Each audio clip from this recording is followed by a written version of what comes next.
Hey there, everyone. It's the 18th of April, 2020. This is our class for this Sunday morning.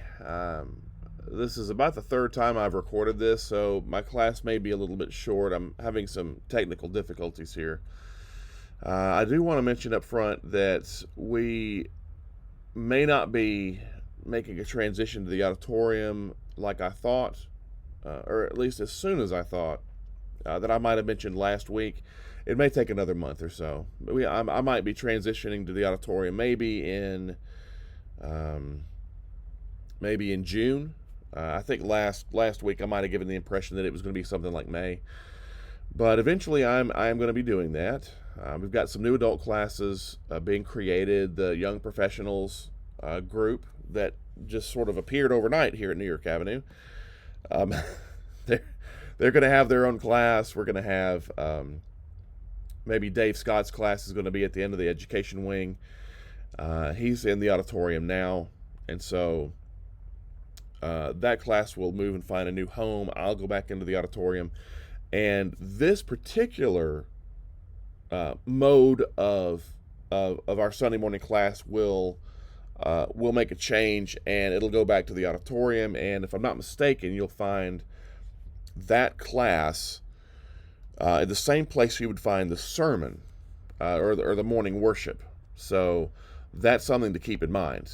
That's probably going to happen, in that particular way. So we need about a half a quarter's worth of material to kind of bridge that gap until where we kind of get things with our adult education, kind of in their permanent homes. I guess I'll say it that way. And so to kind of bridge that little gap, we're going to look at a short topic, and that is the I ams of Jesus. And this is something that's peculiar to John's gospel. This is something we find in John.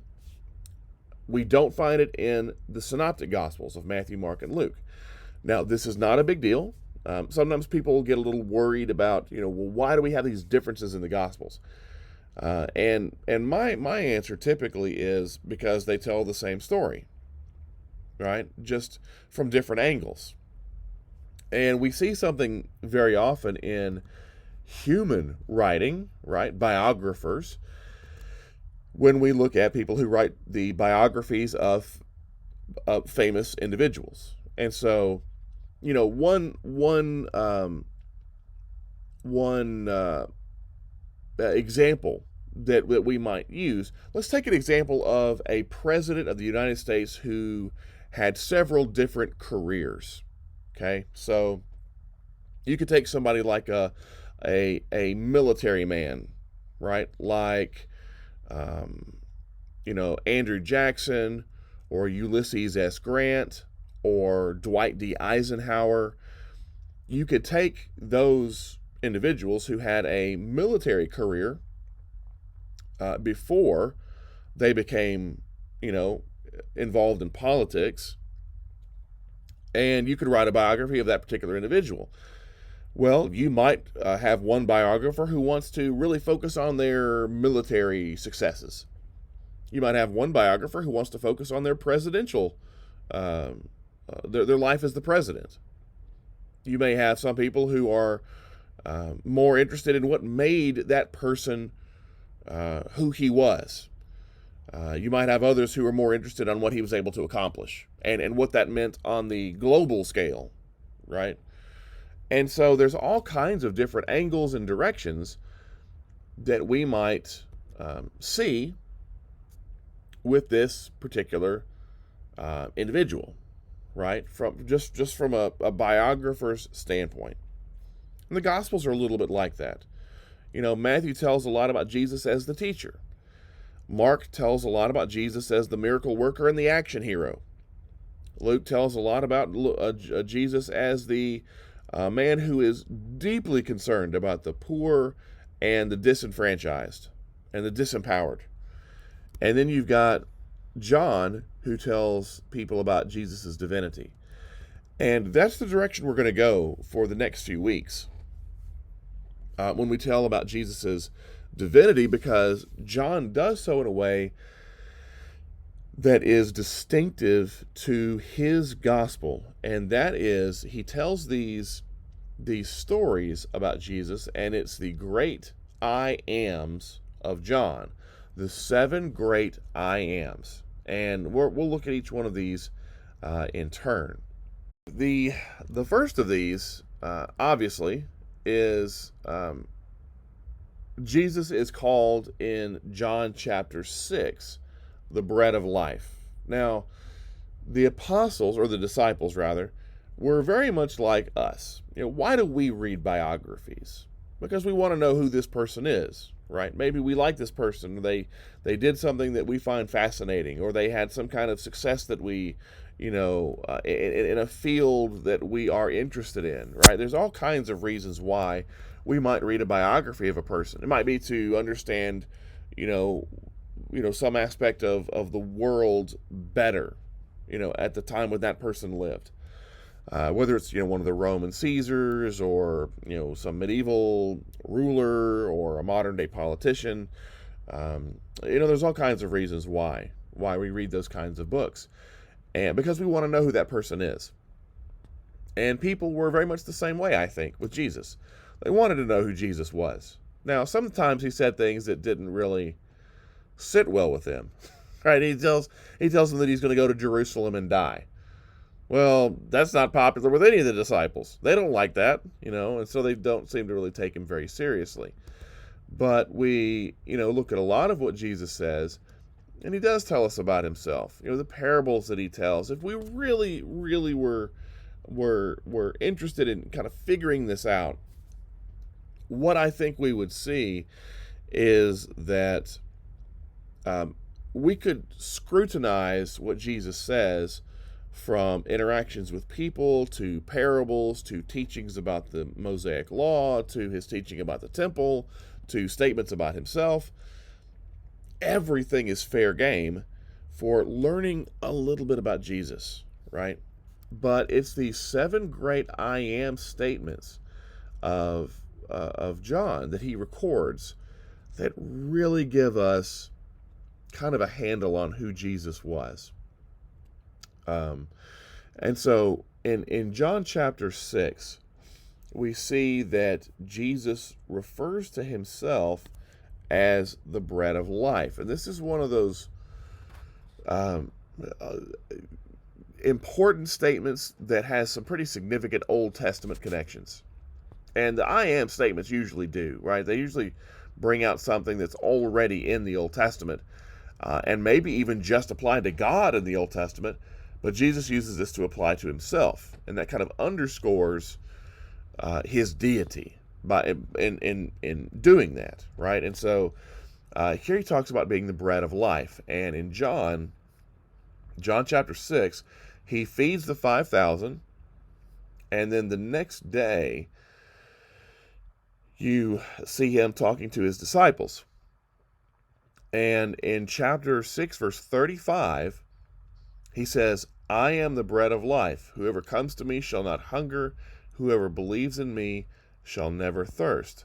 But I said to you that you have seen me, and yet do not believe. Okay, so the disciples want to know who Jesus is. Jesus is telling them who he is, but for some reason they're having a hard time catching on. Now, I think sometimes it's easy to poke fun at the disciples and say these guys were just really slow on the uptake, right? And not the sharpest tools in the shed. But then again, who on earth was ever like Jesus? Who was ever like the Son of God, right? And so if they're a little bit slow, I used to be pretty hard on the disciples. I've tried to be a little more charitable, a little more generous, because I can imagine being in their shoes. Here's this guy who is completely different from anyone you've ever seen before in your life. Completely different from anyone who has ever walked the face of the earth. It's going to be a little hard to get a good bead on him, right? A good handle on him, because he is going to be different from everyone else, right? Well, the I ams sort of give us a little bit of a clue who Jesus is.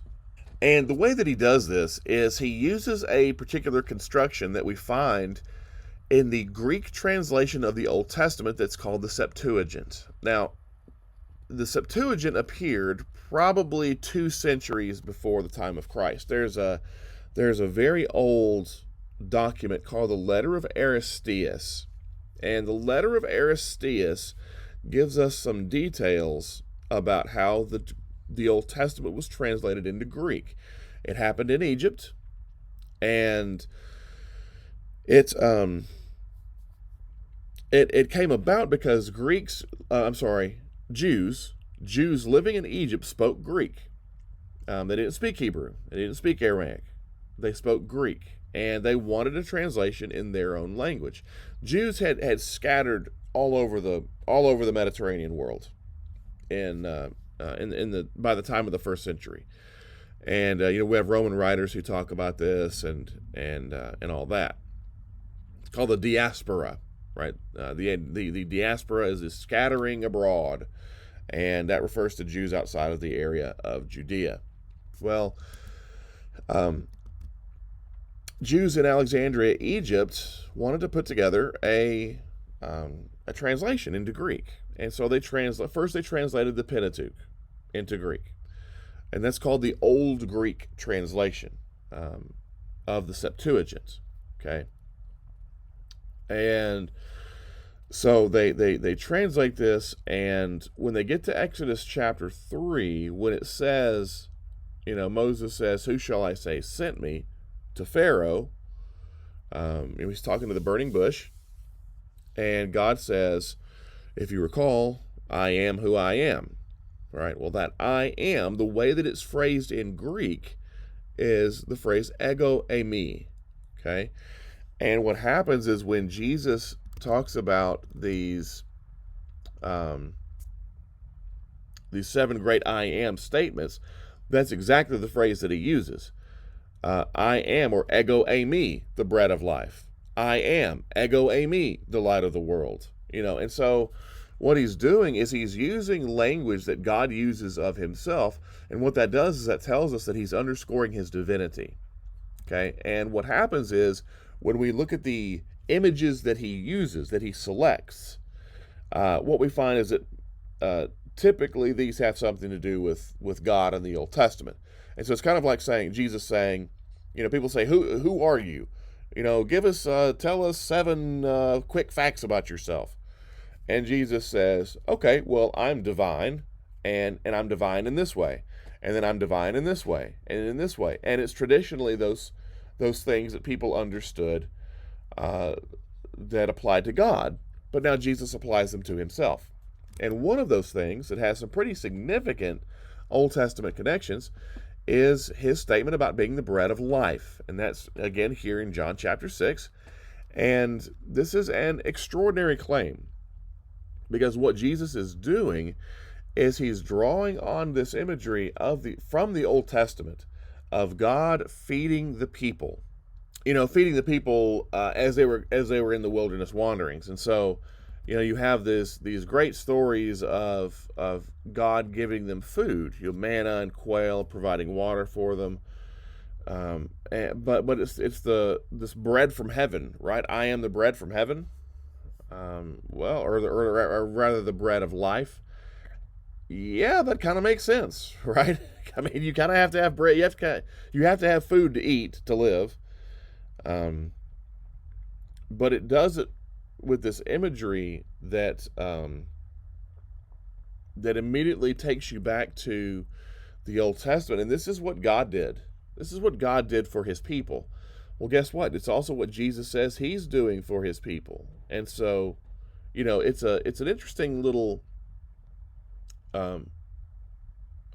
take on this aspect of Jesus's divinity, because he's supplying, he's supplying something for his people. And of course, the Old Testament imagery of the manna is pretty significant, right? Now, we sometimes we don't really know what the manna was. In fact, the very word manna in Hebrew means, what is it? right? Because it's like, hey, there's this little flaky substance that appeared, tastes like honey mixed with coriander seed. It's you could gather it up and bake it. We have no idea what that was. There's no natural explanation for that, right? And so, and even the name is kind of funny, right? The Bible has a sense of humor, and you look at manna, and the literal translation of the word manna is, what is it? What is this stuff? Well, what you have in the Old Testament very often are what we call types is types and shadows, right? Or type and anti-type. And a lot of times you'll see something in the Old Testament as the type. The Apostle Peter actually uses this in one of his epistles, and the word is where we get our word type. It's tupos, or type. So you have this Old Testament example and then some kind of New Testament parallel or fulfillment, right? And so you've got this type of the bread that God gives to his people, and then you've got, in the New Testament, fulfillment of that is Jesus, right? The bread from heaven. And so Jesus is making it very clear that he is divine here, and we don't want to miss the fact that this is something that really irritated the religious elite, because if you look in chapter 6, verse 41, after he tells them about this, it says, "So the Jews grumbled about him because he said, 'I am the bread that came down from heaven.'" And so when we look at a couple of things here, the Jews, right? A lot of times the New Testament gets attacked for being anti-Semitic. And John, who is Jewish, his gospel is Jewish. It has Jewish characteristics, right? So there's no doubt that John's not an anti-Semite here. But when he says the Jews, very often what he means is the Jewish leaders, right? Important public figures, right, among the Jewish population. So these are the guys. And of course, when you look at it that way in context, it makes it pretty clear, because the Jews are the one who gets Jesus killed. They're upset with his teaching. They're upset with the claims that he makes. And the same thing is here. He says they grumbled about him, and they object. They say, "Is not this Jesus, the son of Joseph, whose father and mother we know? How does he now say, 'I have come down from heaven'?" And Jesus rebukes them. "Do not grumble among yourselves." Well, this is something that the original hearers understood. They picked up on this. They knew what Jesus was saying. They knew that he was making an absolutely extraordinary claim. Now, what is disappointing today is that you'll have a lot of people who will say things like, "Well, Jesus wasn't the Son of God. Jesus never claimed to be divine." If you look really closely at his language, it's pretty clear. It's pretty clear that he did. And these 7 I ams of John are one of the places where he absolutely does that. There's no question, because John doesn't just include Jesus saying, "Hey, well, I am the sheep gate," or "I am the great shepherd," or "I am the way, the truth, and the life." He also records the fact that it infuriated the Jewish religious elite. Okay, so he makes it clear that when Jesus makes these statements, it absolutely irritated his enemies, and gave them that much more ammunition to use against him when they said, "Well, he's a blasphemer, right? He's taking God's place. He's putting himself on God's level. He's putting himself on a pedestal above human beings, and right up there with God the Father himself." And so these statements, I'm sure, we don't have all of the testimony that was offered at the trial of Jesus. I think there's a really probably pretty strong chance that they might have brought up some of these things, because the way Jesus puts this is absolutely unmistakable in its claim to be um, a claim to to divinity, right? And so here we have something that we cannot miss, because Jesus isn't just saying, "Hey, I'm a really important guy." He is saying, "Guess what? I'm also divine," and that gives everything he says ultimate authority. It gives everything he does the stamp of divine approval, and so therefore is worthy of our imitation, right? And so a lot of things going on with these I ams that John includes, and we'll kind of unwrap some more of this as we go along. But that's our class for this morning. If we're going to see you this morning, I hope we do. If you're going to be able to make it in person, if not, man, stay safe and take care. And we'll look forward to seeing you maybe at a later time when you feel comfortable getting out and around. Large groups of people. We know there are some people who are still a little skittish about that.